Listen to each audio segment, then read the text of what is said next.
Hi, hello, how are you? You're listening to I've Always Said That with your host, Brad Buckland. We are recapping, analysing, giving our unauthorised, uneducated opinions on RuPaul's Drag Race All-Stars 11, Episode 1. The premiere episode is finally here of the 11th season of All-Stars of Drag Race. That is, once again, so crazy. I said last time how crazy it was that we're on season 11 of All-Stars. Like, when you think of season 11 of regular Drag Race, it seems like so far after the initial start of Drag Race. But All Stars 11 seems so close to the start of like All Stars 2, because obviously there was a gap between All Stars 1 and 2. But it just seems like quicker, you know? You know what I mean, right? Yeah. So, last recap episode, we went over the entirety of the cast and all their entrance looks. So if you missed that, make sure to go back and have a quick, well, you know what? Watch the whole video. Treat yourself. Why wouldn't you? But a quick recap of bracket 1. We've got Morphine Love Dion from season 16, Lucky Stars from season 17, Mystique Summers from season 2, Morgan McMichaels also from season 2, Dawn from season 16, and Akira Chanel Davenport from season 11. Now, very excited to see these queens, a really interesting group and dynamic. Here's a quick little recap of their entrance looks. We got Ladybug, Morphine, Dion, Christmas Star, Lucky. Morgan is in the 80s, Mad Men comic book. Dawn's an elf, obviously.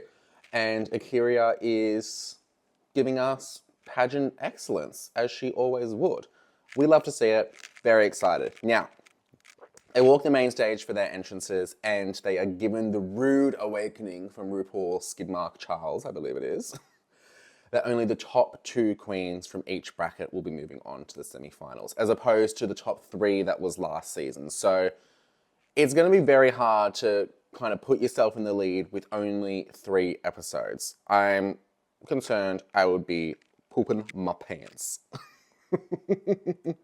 So, their first maxi-challenge of the season is going to be to write, record, and perform Electric Rugaloo 2, the hip-hop performance. I'm very excited to see. I think it's the good way to kick off a season, you know, a performance challenge, what these queens are going to be good at, very entertaining. And I love when they write a verse, you know, they always put their own little personal flair and little kick into it. So we're going to jump straight into the performances. First up, we have Akira Chanel Davenport. And obviously, she's the iconic, where is the body? Bitch, she's the body. And so my expectations for her are very high. She did well. This this performance look, she's wearing sneakers, so I can't really tell if there's a heel in there, but I don't think there is. Like she said, she's not a dancer, so we got to give her some grace, you know. From MBQ to the Hall of Fame, I'm the body, I'm the face, girl, you know my name. I think she's great. She writes really good lyrics. I really enjoyed this performance. Was it the best of the night? No. Was it the worst? No. I think she was very middle of the pack, which is not where I would expect Akira to be. But you know what? Episode 1. She's warming up. Get into it.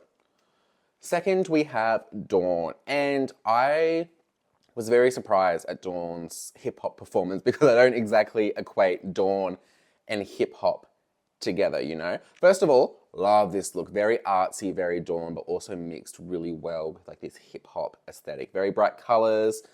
We've got some cow print jeggings on and massive ass heels. So clock that. Clock that? Who am I? Rise and shine, it's the crack of dawn. I'm running this shit like a marathon. Love. Love. I mean, I'm really easy to impress, but I think a big thing in these challenges is enunciation.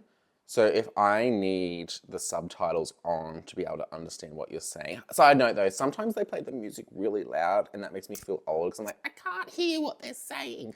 But genuinely, sometimes it is really loud. It's either that or an enunciation thing. I could very clearly hear Dawn, so that's a very big tick in my book. I thought she was phenomenal, really fun, really embodied the challenge, and I think she came back swinging. She said that she had like a big point to prove coming back. She didn't want to just play it safe. She didn't want to be safe. So she working it out. She working it out. Now, next up we have Lucky Stars. And it's really great to see Lucky in just like another challenge. We didn't really get to see much of her on her original season, only the talent show and the design challenge. Talent show was great, design not so much. So it's fun just to get to see her in a different dynamic. Is this look is very like acid 80s workout video, you know? She's like Olivia Newton-John's substance side character. Yeah. Shoot my cool lemonade in your hot paper cup. Lucky. Dirty girl. Dirty. I thought she had a lot of fun with this performance. I think we're definitely seeing a lot more of Lucky's personality. I will say her confessionals, I don't know if she's just trying to give us a soundbite every time. But like she's really going for it and she's putting her personality forward, which I guess obviously after being a pork chop, you want to make the most of your experience back. And she's definitely doing that. I thought she did a great job in this. Then we have Morgan McMichaels. Morgan really surprised me. I didn't really think, I don't know why, because she is Entertainer of the Year. But I didn't pick her as one of my top queens for this particular challenge. She comes and does like a cartwheel handstand or something. She flies herself over some boxes and full-bodied like a bottle of scotch. McMichael's so top-notch. No stunts, no splits, no dips, just fire. Queen of the scene, can't get no higher. Love. She actually really killed this. Her choreography was really on point. Love this look. Love her makeup. I think one of my favorites of the night. So glad to see Morgan back and thriving. After All Stars 3, I was like, oh, again, what have we done? And she acknowledged that happened. And now she's here to prove what she can really do. And she is proving it. So love to see that. Then we have the choreographer of the challenge, Morphine Love Dion. And I have to agree with the judges, she looks like Snow White. Like the yellow top and then the blue and red like pants and jacket. Especially with the black hair. It's just giving Snow White and I can't get my mindset out of that. However, besides that, she killed this challenge. She absolutely nailed this challenge. I think she was the best performer, the best lyricist. Miami Body. Miami baddie with a Nicaraguan spice. You want a lick, you gotta pay my price. She just knows how to put a performance together. I really enjoyed her girl group challenge on season 16. I think it was just hard because I think there was still 12 of them at that point. Where there's a smaller batch, so she can really shine in this sort of group. Nailed it. Now, to round out the group, we've got Mystique Summers. I love the hair, the really long ass braids. I think they're really fun. I do like this. It's just a black I was going to say tracky dacks. Sweatsuit, if you're American, sure. Like fully bedazzled, sparkly. I think it's really cute. Probably not draggy enough for this show. I just think it really needed to be pushed a little bit more. She's also wearing sneakers, which like I'm not a fan of. And she was dropping her lip sync a lot. I mean, if I was her, I'd be nervous as well. So I can blame her. I'm like, just know you wrote the lyrics. Know the words. So that was a bit of a letdown. I just warming up. But she did say something that kind of put me off. She was like, I don't want to stand out. I just want to get into my groove or something. And I was like, girl, you've only got 3 episodes. You've been wanting to be on All Stars forever. You've got 3 episodes, 3 guaranteed episodes, which is huge. And you're going to use one of them to just try and not stand out. I don't really understand that, but okay, sure. So my faves based on performance alone, would be Morphine, Morgan, Dawn, Akira, Lucky, Mystique. I think that would be my sort of list. Now, The guest judge for this episode was, of course, the legend, the icon, LaToya Jackson, looking phenomenal. It was her birthday. I love a little giggle. It's just so Jackson-like, like the hee. So cute, so cute. And all I can think about is Raja's performance of like her as in Snatch Game and All-Star 6. Amazing, iconic. So the category is, of course, looks inspired by LaToya Jackson. First up, we have Akira Chanel Davenport. She looks incredible. She made this look. It is so beautiful. The black sparkly gown with the tight like mermaid tail with the gold trim with the matching huge gold bow on her chest. And the proportions are so right and correct because this hair is so massive and gorgeous. I reckon, I mean, I would have no idea, but there'd have to be at least like 6 to 8 wigs just stacked in there, surely. There's so much hair in there and that would weigh an absolute ton. So, and she made it. Did I tell you she made it? She made it. Iconic, love. Then we have Dawn giving us orange LaToya Jackson. Beautiful. Like, so freaking stunning. Showgirl realness. Now, I think with showgirl looks, it is very easy to sort of just maybe come across a little bit basic because there may not necessarily be a lot to the look. However, this is showgirl look done so right. This is the best Dawn has ever looked. Her makeup is beautiful. And when Rue pointed out like the gradient of the stones, like going from her legs where it's all concentrated to slowly sparsing up as it goes up her leg, I'm fully on board with that. That is so, so beautiful and so like, this costs money. This costs like a lot of money. She looks incredible. Just, I hate to be this person, but she ate, she swallowed, she devoured. She looks so good. And then we have Lucky Stars. Now, she's giving us purple LaToya Jackson. I'm like, were they given colors to do? Because they've all kind of followed a color. But anyway, I don't know. She's giving us purple, and the look it's referencing, it looks similar to this. I think it's obviously like a cheaper version of it. I have a slight issue with her mug here. I know this is kind of like, I would have almost rathered if she did the alien mug. Like she was going to do like colored makeup for the performance, but then she decided against it because she had to do the LaToya look for the runway. But I'm like, just own it. Like make yourself purple and then just be purple LaToya. Because you got a purple look. Why not? Be iconic. And then the reference look had all these like foxtails on like a boa. And she's got 2 of these like, they look like baby foxtails. They're so tiny and like limp and there's only slightly 2 of them. And like LaToya said in the critiques, it just needs to give this like volume of this luxuriousness, which it's not quite getting there, you know? Then we have Morgan McMichaels giving us this beautiful red LaToya look with, I think they're foxtails. Ew, that was, oh my God. She looks stunning. She looks amazing. This is probably the most identical look of all the looks. She looks incredible with the hat, the richness of this jacket and all the fur coming off it.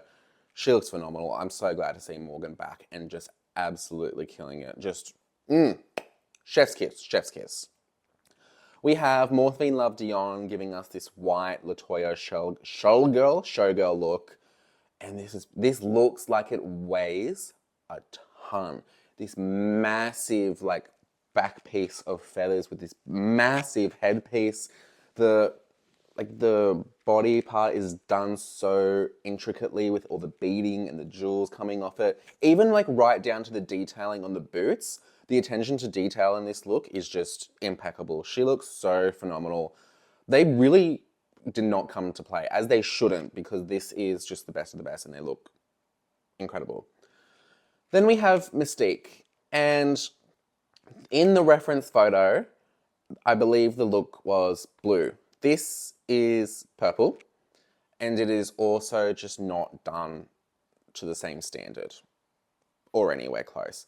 I just wish it had more richness, more to it. I think her face looks beautiful, the hair is beautiful. It's just the look itself, I think, unfortunately, lets it down. And then I also have an issue with the black leggings. I think it kind of just takes me out of it a little bit. I don't know, it's just, this look isn't it. I don't mind the boa, I think that's all right. But the look itself, I just it's just hard because when you compare it to the others, you can tell it's just not on the same level, unfortunately. And I know Mystique comes from a different time in like the drag race world and how it was received and everything. So I'm glad that she's getting her chance to reintroduce herself to the fans. It's just hard because I don't think that this look alone competes with the others. So my favorite looks would be obviously Dawn, then Morphine, obviously Morgan, Akira, and those four are all really close. And then I would say Lucky and Mystique towards the bottom.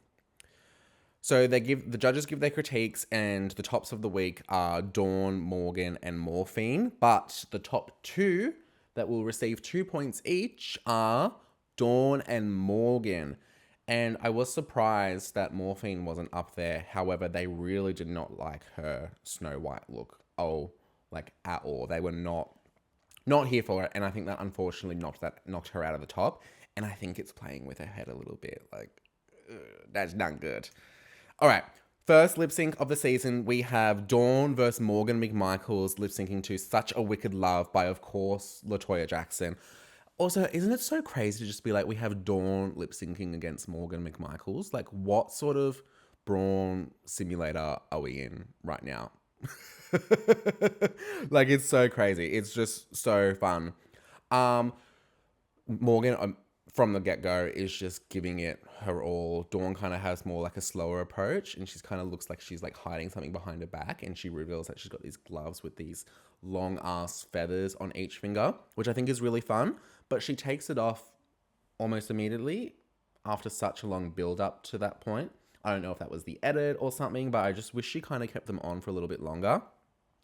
Whereas Morgan's just kind of going, and the song is very Morgan, I feel like, so she did a great job. The winner is announced, and Morgan McMichaels, congratulations, you are a winner, baby. The first winner of All Stars 11. Well, technically Dawn's the winner as well. The first lip sync winner. So Morgan wins the extra point and a cash tip of $10,000. So the points tally after episode 3, getting a bit ahead of myself. Episode 1 is Morgan on 3, Dawn on 2, the rest on 0. They'll all get, the bottom 4 will get a point each to then have to give to someone else. And I really hope it's messy drama. I want messy drama. It's just always so much more fun. Like, is that too much to ask for? I don't know. Anyway, overall, I think great first episode. We love a performance challenge. And it's really great to see all these queens back just proving themselves, giving us the best of the best. I will say once again, I'm not the biggest fan of this format, but anything to see these amazing queens back, I think, is a win. Now, remember to like, comment, subscribe, share with your friends. Follow us on Instagram at I've Always Said That.pod and TikTok as well. Always posting fun little things. This has been Brad Buckland for I've Always Said That for RuPaul's Drag Race All Stars 11. Thank you. You're welcome. Love you. Bye.